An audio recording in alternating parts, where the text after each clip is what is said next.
Okay, so this is the first problem.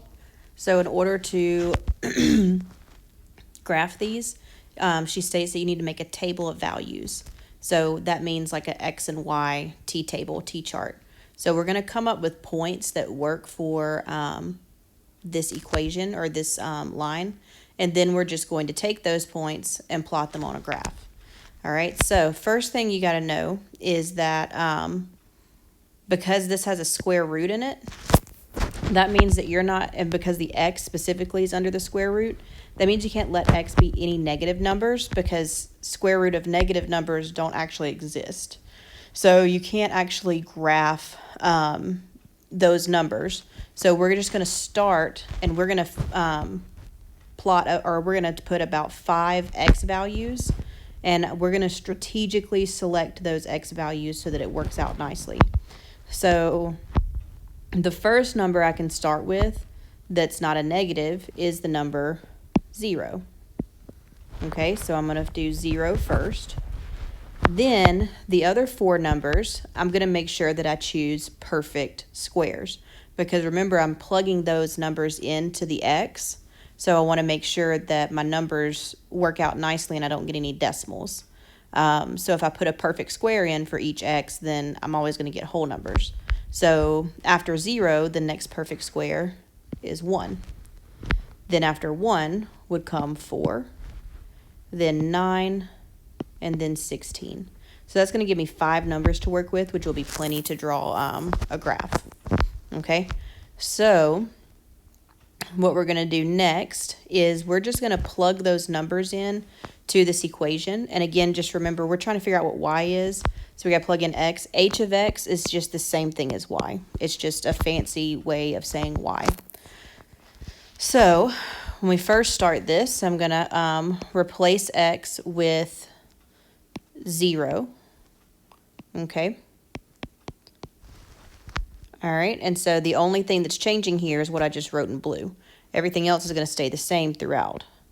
So now the square root of 0 is 0. Okay, and then 0 plus 4 is 4. So when x is 0, y is 4. So now I'm just going to erase the blue because those are the only things that are changing here. Okay, so next I'm going to let x be 1. So now the square root of 1 is 1, and 1 plus 4 is 5. So when x is 1, y is 5. Okay, so I'm going to erase the blue again. Now I'm going to let x be 4. Square root of 4 is 2, and 2 plus 4 is 6. So when x is 4, y is 6. Nope. Okay, let me erase the blue again. And if I'm going too fast, just pause it so you can write your stuff down. It's fine. Now I'm going to plug in 9. Square root of 9 is 3. 3 plus 4 is 7. So when x is 9, y is 7. And then we're going to plug in 16. So square root of 16 is 4. 4 plus 4 is 8. Okay. So now I have enough information here to graph it. Okay. So I'm going to scroll down to where I've got a graph, and I already know what these points are. I kind of have them memorized at this point. You should have them written down, so it should make a little bit more sense to you when you're watching the graphs and me graphing it. Okay, so I'm going to scroll down, click on this graph. All right, so first thing I'm going to do is draw my x and y axis, and I'm going to do those in red. Okay, so my y-axis and my x-axis. Okay. All right, and now I just need to plot those points, and I'll do those in blue. All right, so the first point was 0, 4. So I'm going to go to the point 0, 4. So remember, the x is 0, the y is 4. So I don't go left or right on the x-axis. I just go up 1, 2, 3, 4. And I'll put a dot right there. Okay, the next point was 1, 5. So I go to 1 on the x, and then up 1, 2, 3, 4, 5. And there's my next point.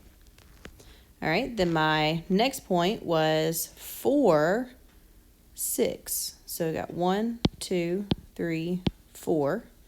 1, 2, 3, 4, 5, 6. The next point was 9, 7. So we're at 4, 5, 6, 7, 8, 9. And then up 7. 1, 2, 3, 4, 5, 6, 7.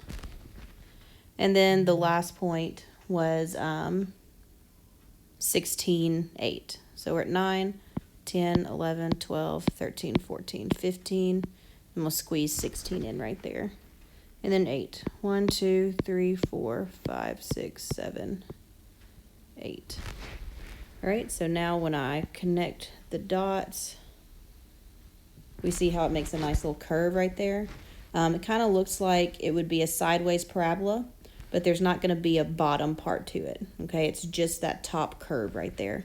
And that's pretty much what all of your square root lines are going to look like. So if they've got a square root in them, that's what they'll look like. The ones with the cube roots and stuff like that will look a little bit different. But like I said, just do a value of points and you should be good. I'm going to go ahead and send you this one, and then I'm going to make a video. If one of the problems has a cube root in it, I'll make a video and show you how to do it. But if not, then we're good to go.